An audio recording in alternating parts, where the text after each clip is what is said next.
തിരുവചന സന്ദേശങ്ങൾ ശ്രവിക്കുന്നതിനായി ഭാഗ്യവചനധാര ഇന്ന് തന്നെ സബ്സ്ക്രൈബ് ചെയ്യുക. ദൈവം നിങ്ങളെ അനുഗ്രഹിക്കട്ടെ.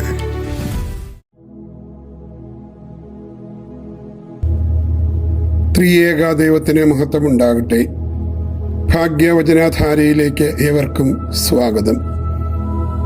വേനൽ ചൂടിന്റെ കാഠിന്യത്തിൽ ഉരുകുന്ന ഒരു ലോകത്തിന് ക്രിസ്തീയത നൽകുന്ന ആത്മീയമായ കുളിർമയെക്കുറിച്ച് ഒരു വേദവാക്യം അടിസ്ഥാനമാക്കി അല്പം ചില ചിതറിയ ചിന്തകൾ ഇന്നേ ദിവസം പങ്കുവെക്കുവാനാണ് കർത്താവിൽ ശരണപ്പെടുന്നത്. യെശയ്യാ പ്രവചനം 41 അധ്യായം 18 വാക്യം, അവൻ വരണ്ട നിലത്തെ നീരുറവയാക്കും, ഉണങ്ങിയ ഭൂമിയെ ജലാശയമാക്കും.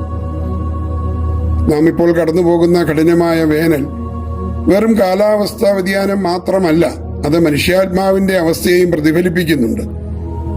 പുറത്തെ ചൂട് ശരീരത്തെ തളർത്തുമ്പോൾ പാപത്തിന്റെയും ആകുലതകളുടെയും ലൗകിക മോഹങ്ങളുടെയും ചൂട് മനുഷ്യാത്മാവിനെ വരൾച്ചയിലേക്ക് നയിക്കുന്നുണ്ട്. ഈ സാഹചര്യത്തിൽ പ്രത്യാശയുടെ ഈ വചനത്തിന്റെ ആഴങ്ങളിലേക്ക് നമുക്കൊന്ന് കിടക്കാം.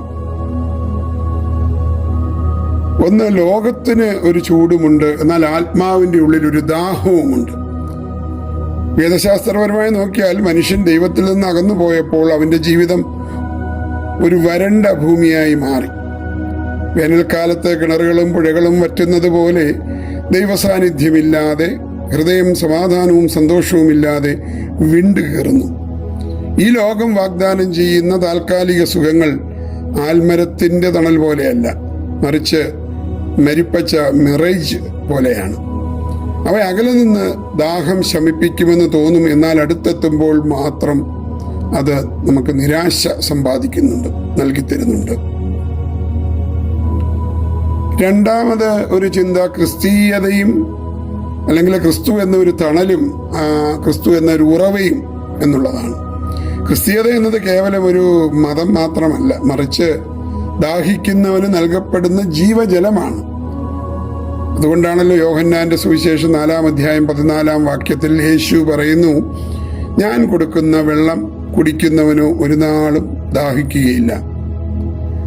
ലോകത്തിലെ ജലം പുറമേ നിന്നുള്ള ചൂടിനെ താൽക്കാലികമായി പ്രതിരോധിക്കുമ്പോൾ ക്രിസ്തു നൽകുന്ന ആത്മീയ ജലം മനുഷ്യന്റെ ഉള്ളിലെ ജ്വാലകളെയാണ് ശമിപ്പിക്കുന്നത്. അതൊരു അനന്തമായ ശമനമായി മാറുന്നുണ്ട്. കഠിനമായ വേനലിൽ ഒരു തണൽ മരം എങ്ങനെ ആശ്വാസം നൽകുന്നുവോ അതുപോലെ ജീവിത ക്ലേശങ്ങളുടെ മധ്യേ ക്രിസ്തു തന്റെ സാന്നിധ്യത്താൽ വിശ്വാസിയെ ആശ്വസിപ്പിക്കുന്നുണ്ട്. ഇത്തരമൊരു കുളിർമ നൽകുന്ന സാന്നിധ്യം ഈ വേനൽക്കാലത്ത് ആത്മീകമായി നാം നേടേണ്ടതുണ്ട്. 3, നമ്മയൊക്കെ പുതുക്കുന്ന ഒരു വേദശാസ്ത്രത്തിലൂടെ ഈ ഭാഗം നമ്മെ കൊണ്ടുപോകുന്നുണ്ട്. ക്രിസ്തീയ ജീവിതത്തിൽ കുളിർമ എന്നത് വെറും ഒരു വികാരമല്ല, അത് പരിശുദ്ധാത്മാവിനാൽ ലഭിക്കുന്ന നവീകരണമാണ്. വേനൽ മഴ പെയ്യുമ്പോൾ മണ്ണ് കുളിർക്കുകയും പുതുപുല്ല് മുളയ്ക്കുകയും ചെയ്യുന്നത് പോലെ പരിശുദ്ധാത്മാവിന്റെ സാന്നിധ്യം വിശ്വാസിയുടെ ജീവിതത്തിൽ പുതിയ ഫലങ്ങളാകുന്ന സ്നേഹം, സന്തോഷം, സമാധാനം ഒക്കെ ഉളവാക്കുന്നുണ്ട്. വരണ്ട ഭൂമിയിൽ നീരറവുകൾ ഉണ്ടാകുമെന്ന പ്രവചനം പറയുമ്പോൾ അത് സൂചിപ്പിക്കുന്നത് അസാധ്യമായ സാഹചര്യങ്ങളിൽ ദൈവം പ്രവർത്തിക്കുമെന്നാണ്. നമ്മുടെ ജീവിതത്തിലെ ഏറ്റവും വലിയ പ്രതിസന്ധികൾ വേനലാണെങ്കിൽ ജീവിതത്തിലെ വേനലുകൾ ദൈവത്തിന് അത്ഭുതം പ്രവർത്തിക്കുവാനുള്ള കുളിർമയുള്ള ഇടങ്ങളാണ് എന്നോർക്കുക. പ്രിയപ്പെട്ടവരെ, പുറത്തെ വേനൽ ചൂട് നമ്മെ തളർത്തിയേക്കാം, എന്നാൽ ക്രിസ്തുവിലുള്ള വിശ്വാസം നമ്മുടെ ഉള്ളിലെ മനുഷ്യനെ എന്നും നവോന്മേഷമുള്ളതാക്കി മാറ്റും. സങ്കീർത്തനക്കാരൻ 121:5 പറയുന്നത് പോലെ, യഹോവ നിന്റെ നിഴൽ, അവൻ നിന്റെ വലം കൈക്കൽ നിനക്ക് തുണ നൽകുന്നു. പകൽ വെയിൽ നിങ്ങളെ ബാധിക്കാതെ വണ്ണം തന്റെ കൃപയുടെ തണലിൽ അഭയം പ്രാപിക്കാം.